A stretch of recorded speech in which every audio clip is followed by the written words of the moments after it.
કાલે અમદાવાદમાં પ્લેન ક્રેશની ઘટના બની. બહુ જ દુઃખદ ઘટના કહેવાય. આવડી મોટી ઘટના એટલે દરેક લોકો વિચલિત થઈ ગયા આનાથી. હવે આ ઘટનામાં મૃત્યુ પામેલા દરેક વ્યક્તિના આત્માને ભગવાન શાંતિ આપે અને પરિવારને સહન કરવાની શક્તિ આપે. કારણ કે આ દુઃખ એવું છે ને કે પરિવાર સિવાય કોઈ ના સમજી શકે. કોઈ નહીં એટલે કોઈ નહીં. હેલો મિત્રો, હું છું અમિત. તમે જોઈ રહ્યા છો સિનેમા શો. સિનેમા શો પર આજે રિવ્યૂ કરવાનું છે જલસો મૂવીનું. જલસો મૂવી ઓલમોસ્ટ 2 કલાકની ફિલ્મ છે. ફૂલ ફેમિલી ડ્રામા ફિલ્મ છે. ફેમિલી સાથે જોવાય એવી છે. કોઈ પણ આવી ફિલ્મમાં વલ્ગારિટી કે એવું કંઈ જ નથી. ફિલ્મ કેવી છે આગળ વિડીયોમાં જાણીશું, પણ સૌથી પહેલાં મારે કહેવું છે ટેલર વિશે. ટેલર જોયું ને ત્યારે મને આ ફિલ્મથી એવી વાઇબ આવતી હતી કે ચલો કંઈ વાંધો નહીં, લગન તો આપણે બહુ થઈ ગયું છે, પણ આ ફિલ્મની અંદર મને કંઈક લાગતું હતું કે કંઈક અલગ નીકળશે અને મજા આવશે ફિલ્મ જોવાની. પણ ફિલ્મ જોઈ એટલે લાગ્યું કે ક્યાંક આમની ચૂક થઈ ગઈ છે. શું ચૂક થઈ છે આપણે વાત કરીએ. ફિલ્મની સ્ટાર્ટિંગમાં જ આપણને પૂજા જોશીનું કેરેક્ટર બતાવી દેવામાં આવે છે, જે મલેશિયા રહેતું હોય છે અને પૂજા જોશીના મોટા બાબાની દીકરીના મેરેજ હોય છે. હવે મેરેજ માટે ઇન્ડિયા આવે છે એની ફ્રેન્ડ સાથે. હવે મેરેજમાં આ લોકો એના જીજાજીના ભાઈ સાથે ક્યાંક મન મેળાપ થઈ જાય છે અને પછી ત્યાં પણ એક પ્રેમ કહાની ચાલુ થઈ જાય છે અને એ પ્રેમ કહાની એન્ગેજમેન્ટમાં પણ ફેરવાય છે. પણ એ એન્ગેજમેન્ટ પછી આ કહાનીમાં શું ટ્વિસ્ટ આવે છે એ બધું આપણે ફિલ્મની અંદર જોવાનું છે.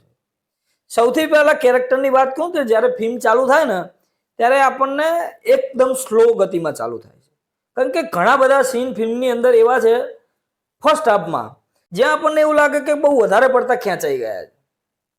કેમ કે નાની વાત દર્શાવવા માટે સીન મોટા લેવામાં આવે છે અને ફર્સ્ટ હાફ થોડો બોર પણ કરે છે. ફર્સ્ટ હાફમાં ફિલ્મ જોતા એવું લાગે કે ફિલ્મ ચાલે છે અને આપણે જોઈએ છીએ, બસ આટલું જ છે.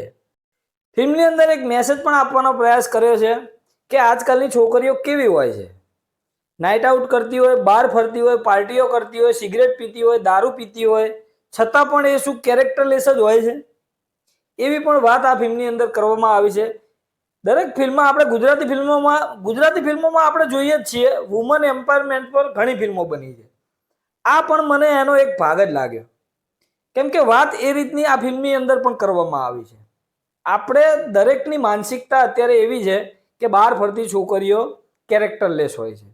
પછી ખરેખર એવું હોય છે કે નહીં એ પણ આ ફિલ્મની અંદર બતાવવામાં આવ્યું છે અને બહુ સારી રીતે બતાવવામાં આવ્યું છે. એ સ્ટાર્ટિંગની અંદર ફિલ્મની અંદર આપણને એવું લાગે કે મુખ મેં રામ બગલ મેં છુરી.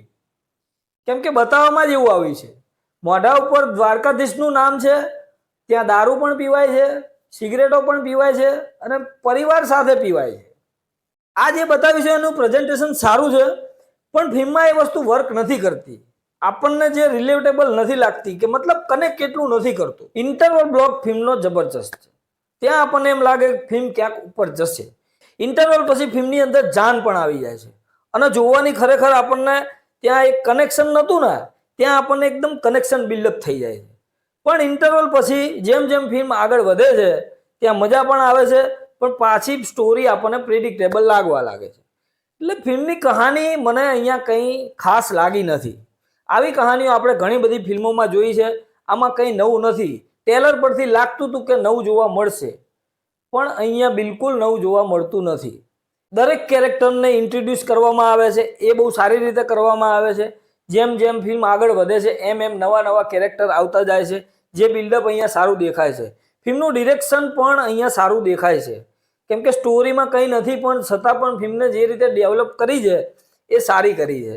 ફિલ્મનું લોકેશન, ફિલ્મના સિનેમેટોગ્રાફી એ બધું જ ફિલ્મનું અદ્ભુત છે. આ ફિલ્મની અંદર લોકેશન કંઈ ખાસ એટલા છે નહીં. એક મકાન બતાવવામાં આવ્યું છે જે એમનું ઘર છે, બંગલો કે જે કહીએ એ આપણે, અને રિસોર્ટ બતાવવામાં આવે છે જ્યાં મેરેજ થવાના છે. પ્લસ મલેશિયાના કંઈક સીન બતાવવામાં આવે છે, પણ મને એવું લાગે છે ઘણા બધા કેરેક્ટરો તો એવા છે કે ફિલ્મમાં કોઈ જરૂર જ નથી. પહેલી વાત કરું તો અરુણા ઈરાનીની એન્ટ્રી થાય છે ને એટલે આપણને એમ લાગે કે દાદીમાં આ ફિલ્મની અંદર મજા કરાવશે, પણ બસ એ એન્ટ્રી જ થાય છે એમની. પછી ફિલ્મની અંદર શું કરે છે, કેમ એમનું કેરેક્ટર લેવામાં આવ્યું છે એ વાત આપણને સમજમાં નથી આવતી. પૂજા જોશીનું કામ આ ફિલ્મની અંદર જબરજસ્ત છે. જ્યારે સ્ક્રીન પર આવે ત્યારે આપણને ફિલ્મમાં એક પ્રભાવ છોડે છે. આમ ભાવિન ભાનુશાળી, જેમનું કામ અહીંયા મને સારું લાગ્યું છે. એકદમ ડાયો છોકરો હોય ને એવી ભૂમિકા એમની છે અને એ લાસ્ટ સુધી બની પણ રહે છે. હિતેન તેજવાનીની એન્ટ્રી આ ફિલ્મની અંદર બહુ લેટ થાય છે, પણ એન્ટ્રી થાય છે ને ત્યારે આપણને થોડી મજા આવે છે, પણ એમના ડાયલોગ બોલવાની જે સ્ટાઇલ રહી મને કંઈ ખાસ સમજમાં આવી નહીં. ખબર નથી હવે એમને ગુજરાતી બોલવામાં પ્રોબ્લેમ છે, કેમ કે અમુક ડાયલોગ ડિલિવરીમાં ત્યાં આપણને પ્રોબ્લેમ દેખાય છે.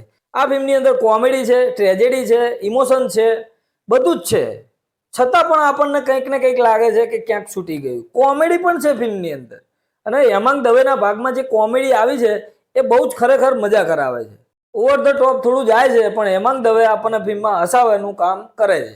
એક લાઈનમાં હું વાત કરું તો આ ફિલ્મ મને બિલો એવરેજ લાગી છે, એટલે કે મને એટલી કંઈ ખાસ મજા નથી આવી, કેમ કે આવી સ્ટોરીઓ, આવી વાર્તાઓ, આવી કોમેડી, આવી ટ્રેજેડી આપણે ઘણી ફિલ્મોમાં જોઈ ચૂક્યા છીએ. ગુજરાતી ઓડિયન્સ જો જોવા માંગતી હોય તો આ ફિલ્મને ફેમિલી સાથે જોઈ શકે છે. ફિલ્મની અંદર ઘણા બધા કેમિયો પણ લેવામાં આવ્યા છે. આટલા બધા કેમિયો કોઈ ફિલ્મમાં આપણને અત્યાર સુધી જોવા કદાચ નહીં મળ્યા હોય. એટલા બધા સ્ટાર કલાકારો છે, સ્ટાર એક્ટરો છે, પણ ફિલ્મને ક્યાંક ને ક્યાંક મને નથી લાગતું કે બચાવી શકે. સિનેમા શો તરફથી આ ફિલ્મને 2 સ્ટાર આપી શકું છું. મળીએ મિત્રો નેક્સ્ટ વિડીયોમાં નવી ફિલ્મ સાથે સિનેમા શો પર.